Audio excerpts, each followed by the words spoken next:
Please stand for the Pledge of Allegiance. I pledge allegiance to the flag of the United States of America and to the republic for which it stands, one nation, under God, indivisible, with liberty and justice for all. Good morning, Allegheny. Today is Monday, February 8th, 2021, and it is a B-Day. I'm your host, Moss Summerfield, and here are today's announcements. Attention seniors, the deadline for returning your diploma order form and placing your online order for your cap and gown has passed. It is very important that this be taken care of as soon as possible. If you need another form, please contact Mrs. Deal in the office and she will forward you another one. Please visit Balfour's website, balfour.com, to place an order. Project Yes will have Girls Empowerment Group on Wednesday, February 10th at 1 p.m. and Man Cave Group on Thursday, February 11th at 2 p.m. If you filled out the Art Club form, check your groups page on Schoology. You should be added into a group, which will be where Art Club will communicate. We plan to have our first Art Club meeting this week. Please check the group for details. The 2021 Cumberland Rotary Club 4-Way Test Speech Contest was recently held virtually at Allegheny High School. This year, we had 6 finalists participate in the school-level contest. The following students received the highest scores for their submitted speech and performance. First place, Genevieve Batman. Second place, Faith Stevenson. Third place, Patrick Joseph. The following students received honorable mentions for their submissions: Grace Stevenson, Haley Kagarais, and McKinley McCula. Miss Genevieve Batman will represent Allegheny High School at the Cumberland Rotary Club 4-Way Speech Contest on February 16th, 2021. I am now going to hand it off to Bailey with a very important COVID update. Hi, it's Bailey, and today's COVID update is very important for all students. And please make sure that your parents do the following. In accordance with the ACPS recovery plan, preparations are being made for students to re-enter the school in small groups. All information regarding the return of students will be posted in your child's Schoology course titled Senior Class, Junior Class, Sophomore Class, or Freshman Class. The folder titled Reopening Information for Parents and Students will contain all the pertinent information needed. As a parent, you have the right to request that your child remain in a virtual setting. If you choose this option, you will need to complete the brief opt-out form in your child's Schoology class. This form will need to be submitted by Wednesday, February 10th at midnight. Please note that this commitment is for the entire third 9 weeks. If you have any questions, please feel free to call the school at 301-777-8110. So next I'll just be going over the concurrent learning schedule we will be using when we return back to school. So Allegheny will be operating on an AB schedule, Monday through Thursday, with Friday being a virtual learning day with all 7 periods. Students having last names A through L will report on A days, which are Mondays and Wednesdays, and students with the last name M through Z will report on B days, which are Tuesdays and Thursdays. When students are not attending in-person instruction, they will join their classes virtually from home. Again, all students will engage in the virtual learning model from home on Fridays. This new concurrent learning schedule enables all students to participate in all 7 classes each day of the week, regardless of in-person or virtual instruction. As students arrive to Allegheny, they will report directly to the first period class. So if you were at Allegheny last year, you know when you would arrive to school, you could sit in the Main Street lobby or in the cafeteria, but now you do not do that. You just report to your first period class, and this is the daily schedule. So from 7:15 to 7:35 is student arrival, and again report directly to your homeroom, and there is no lockers. From 7:40 to 8:22 there is announcements in period 1, which is 42 minutes. From 8:27 to 8:59 it's period 2, which is 32 minutes, and all classes after period 1 will be 32 minutes. Then from 12:04 to 12:15, there's breakfast and lunch distribution and dismissal. So that's all I have for now. Back to Moss. Thank you, Bailey. Now, let's check out the weather with Eric.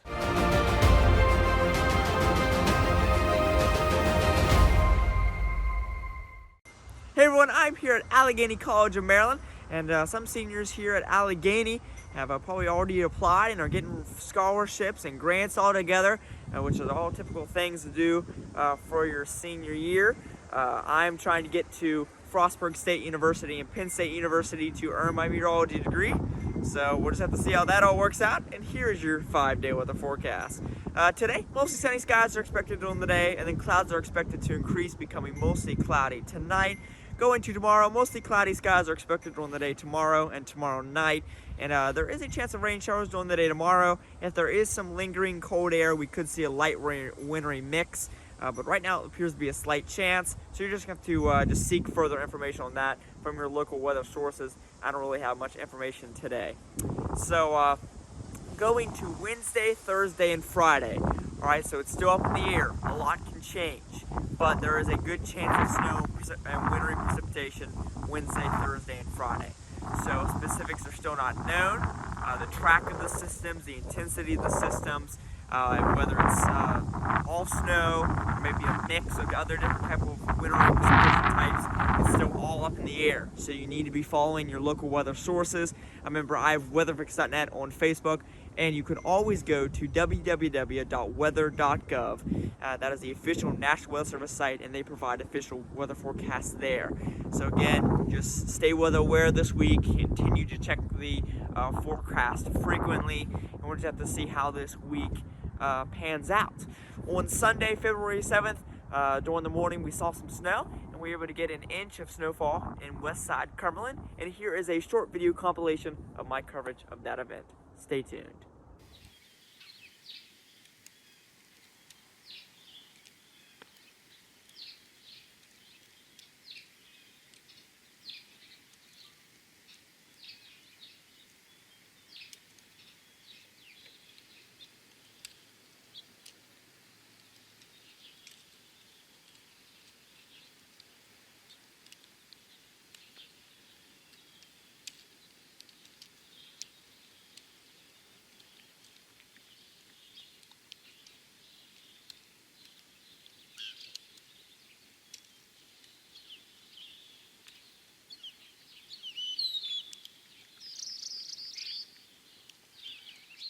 Thanks, Eric. Here is the third in our course selection series.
Hi, I'm Ben Fiskus. I'm a junior at the University of Maryland.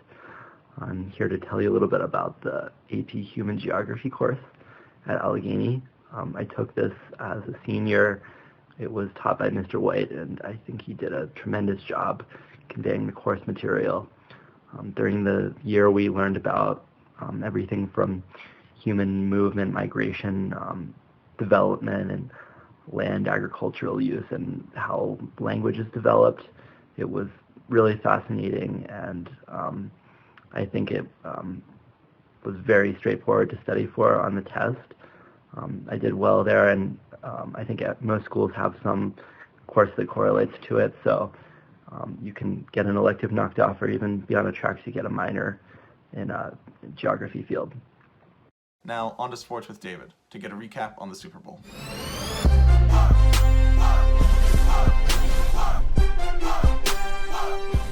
Good morning, Allegheny, and welcome back to sports. I'm your host, as always, David Miller. And before we get into the Super Bowl stuff, we have a couple things that we need to touch on. So without further ado, we're going to go ahead and jump into it, starting out with the NFL honors. So your rookies of the year on offense, Los Angeles quarterback Justin Herbert, and then on defense, the Washington football team's defensive end Chase Young, former first overall pick. Moving on to your offensive and defensive player of the year. Offensive player of the year went to Titans running back Derrick Henry. He had 2,000 rushing yards, something that I don't believe has happened since Adrian Peterson. did it when he almost broke the single-season rushing record, so definitely well-deserved there. And then on defense, the best defensive player in football, maybe the best defensive player of all time, definitely one of the best defensive players of all time, Aaron Donald, the defensive tackle from the Los Angeles Rams, won it. Moving on to your coach of the year, it's Kevin Stefanski from the Cleveland Browns, which, if you know anything about the Browns, is kind of weird considering the Browns have had a bunch of really bad head coaches lately, but it's good to see that they finally got someone in there who knows what he's doing. Then your Walter Payton Man of the Year award winner, that goes to none other than Seattle Seahawks quarterback Russell Wilson. Your Comeback Player of the Year award, now there was really only one guy in the running for this all season. As soon as he stepped on the field, we all knew it was going to him, and that is, of course, Washington football team quarterback Alex Smith. Your Most Valuable Player award winner, this one isn't much of a surprise at all. That's going to Green Bay Packers quarterback Aaron Rodgers. And then closing things out before we get to the Super Bowl, 2 quick trades I want to go over. One has actually happened, one is still in the process, but is most likely going to happen within the coming days. First up, we have Detroit Pistons in the NBA agreeing to trade guard Derrick Rose back to the New York Knicks for Dennis Smith Jr. and a 2021 second-round pick. And then in the NFL, the Philadelphia Eagles are trading Carson Wentz. We don't know who it's to yet, but there's 2 teams in the running right now. Those 2 teams being the Indianapolis Colts and the Chicago Bears. But that's all I got prior to the Super Bowl. Over to post-Super Bowl David. Thank you, David. Now, before we actually get into talking about the Super Bowl, the game itself, and who won, I'd just like to point out that NFL legend, former Colts punter Pat McAfee lost 30 grand on the opening coin toss. He bet 30 grand that the coin toss would result in tails. It landed on heads. Let's go ahead and jump into talking about the game. So the key to the win for the Buccaneers, obviously, was their defense. Their defense played phenomenal. Their secondary did a great job with stopping Tyreek Hill, made him pretty much a non-factor the entire game. They held Travis Kelce for a long time as well. He ended up with a lot of yards, but he didn't score. He didn't have a bunch of big plays, which was big. They were double-teaming those 2 guys, and then their pass rush was absolutely insane. Jason Pierre-Paul and Ndamukong Suh, Shaq Barrett, all those guys, Vita Vea, all had phenomenal games against a Chiefs offensive line that was really beat up. Poor Patrick Mahomes had no time in the pocket, but he was still doing crazy things. As you can see here, he had a couple insane throws like this, where you would think this would result in nothing, obviously, the way he's throwing it, but it actually ended up hitting a guy in the hands or getting deflected, which was incredible. And speaking of deflecting passes in the defense, shout out to Antoine Winfield Jr. for this beautiful moment right here. This Tyreek Hill ran past Antoine Winfield in the regular season on a long touchdown run and hit him with the peace sign. So Antoine Winfield, after knocking the ball out of Tyreek Hill's hands, threw it right back at him. He got a call for it. Moving on to the Buccaneers offense, Tom Brady did Tom Brady things. He had 3 total touchdowns, 2 to Rob Gronkowski, and 1 to former Pittsburgh Steeler Antonio Brown. Which, speaking of the Steelers, Tom Brady, winning his 7th ring, now has more rings than your entire franchise. He also has a lot more rings than the Bears, but that's besides the point. Leonard Fournette, playoff Lenny himself, absolute tank. The dude is a monster. He's been doing fantastic ever since he got to Tampa Bay. Now that he's kind of out of Jacksonville and those bums, he's doing really well. He had a touchdown as well.